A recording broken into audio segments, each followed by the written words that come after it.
Good morning everyone. आज हम बात करने वाले हैं स्पैरोट्रोप्स। ठीक है, you might see have seen packet of mushroom sold in the ways. अच्छा चलो, किस किस ने मशरूम खाई है? सभी ने खाई है ना। अब आप लोगों ने मशरूम्स के पैकेट देखे होंगे। मान लो नहीं खाई सबने है, लेकिन अगर मशरूम आती है घर में वो दिखी है। कभी कभी हम तो भाई अपनी भाषा में कहेंगे, हम उन्हें सांप की छतरी बुलाते थे बचपन में। आप लोग क्या बुलाते? कमेंट जरूर करें। You may have also seen fluffy umbrella like patch growing in most soil और on rotting wood during the rainy season.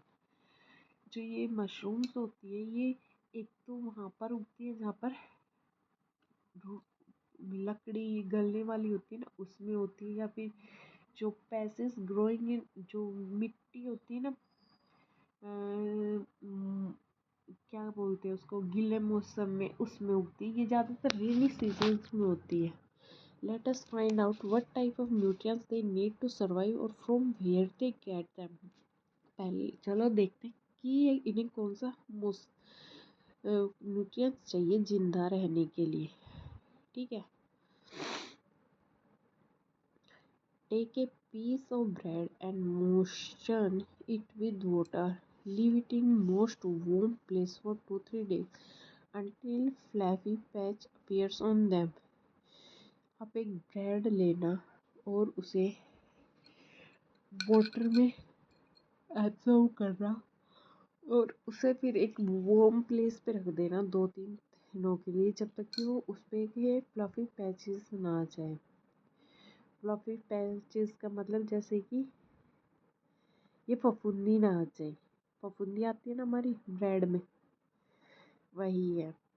What is the colour of this patches? Observe करना under a microscope magnifying light. आप देखोगे अभी नहीं, देखो भाई इतना school में हम आपको करा सकते हैं। ब्रेड की फफूंदी को माइक्रोस्कोप से दिखा सकते हैं, तो वो एक धागे की तरह होती है, जैसे ग्रीन ग्रीन। कई बार तो जब ज़्यादा दिन की ब्रेड हो जाती है, एक तो लाइट ग्रीन होती है, फिर एक डार्क ग्रीन हो जाती है, और कई बार ब्लैक हो जाती है हमारी। ठीक है, दीज ऑर्गेनिज्म आर कॉल्ड हम फंगी। जिन्हें हम फुई कहते हैं उसे हम फंगी बोलते हैं। They have a different mode of nutrition, they absorb the nutrients from the bread. अब ये फंगस है, ये कहाँ से न्यूट्रिएंट्स ले रही है? ब्रेड से ले रही है। इस मोड ऑफ न्यूट्रिशंस में ऑर्गेनिज्म न्यूट्रिएंट्स लेते हैं डेड और डिकेइंग मैटर से, जिन्हें हम स्पैरोट्रोपिक न्यूट्रिशन कहते हैं। स्पैरोट्रोपिक न्यूट्रिशन जो मतलब डेड डिकेइंग मैटर से बनते हैं, उनको हम सैप्रोट्रोपिक न्यूट्रिशंस कहते हैं। Such organisms with sparotropic mode of nutrition are called sparotrophs, और इन्हीं sparotropic nutrition को हम sparotrophs कहते हैं।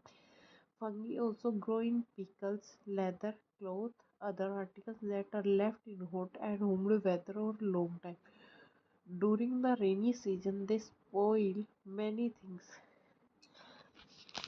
अब आपको बताएं कि अब आप देखना फुई कहाँ पे लगती है। कई बार अचार में भी लग जाती है। मतलब सर्दियों के मौसम में तो जो भी गीली चीज़ें, हम कपड़े भी अगर हम गीले रख देते हैं तो उनमें भी लग जाती है। और हम क्या बोलते हैं भाई, नमी के कारण ही रखिए। ओके,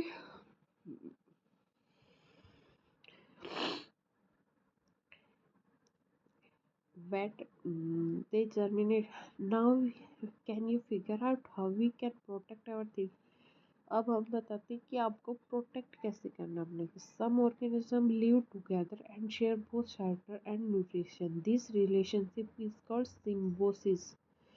कुछ ऑर्गेनिज्म रहते हैं, कुछ कीटाणु ऐसे होते हैं जो छाया भी और न्यूट्रिएंट्स भी शेयर करते हैं, उन्हें हम सिम्बोसिस कहते हैं।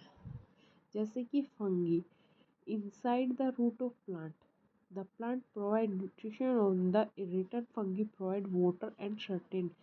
अब देखो क्या कह रहा है, हमें ऐसे बतानी, ऐसे भी एग्जांपल देंगे जिसमें दोनों चीज़ हो, मतलब छाया भी मिले, मतलब रहने के लिए जगह भी मिले और न्यूट्रिशंस भी मिले। और जैसे कि आप लोगों देखोगे, अगर प्लांट में अगर फंगी लग रही है, मतलब कि अगर पेड़ फूल लग रही है, अब पेड़ में ये मशरूम्स कहाँ से आती है? वही मशरूम का मेन मोटिव है कि वो छाया भी ले रहा है प्लांट से और न्यूट्रिशंस भी ले रहा है, दोनों चीज़ें शेयर कर रहा है। ठीक है। The plant provide nutrition to the fungus and in return fungus provide water and certain nutrients. अब जो फंगी हो गया, मतलब जो कि जिसे हम लोग फुई बोलते हैं, फुई फुई प्लांट से न्यूट्रिशंस ले रही है और फुई प्लांट को दे क्या रही है? फुई प्लांट को दे रही है पानी और अदर न्यूट्रिशंस। सिम्बोसिस किसे कहते हैं? जो शेल्टर और न्यूट्रिशन दोनों शेयर करे उसको हम कहते हैं symbiosis. In organism called lichens, a chlorophyll containing partner which is an alga and a fungus live together। Lichen वो होते हैं जिसमें अलगा और फंगस दोनों ही साथ में रहते हैं। फंगस प्रोवाइड करे शेल्टर और वाटर एंड मिनरल्स अलगा तक दे, और रिटर्न में अलगा प्रिपेयर करके देती है फूड फंगस को। ठीक है। अब लीचेन का मतलब सिम्बोसिस में तो आप लोग समझ गए होंगे कि छाया और न्यूट्रिशंस दोनों साथ साथ रहते हैं। लीचेन की अगर मैं बात करूँ तो लीचेन में फंगस और अलगा साथ में रहते हैं।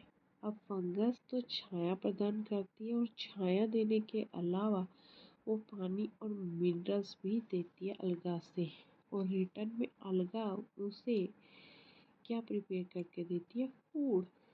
Okay, thank you.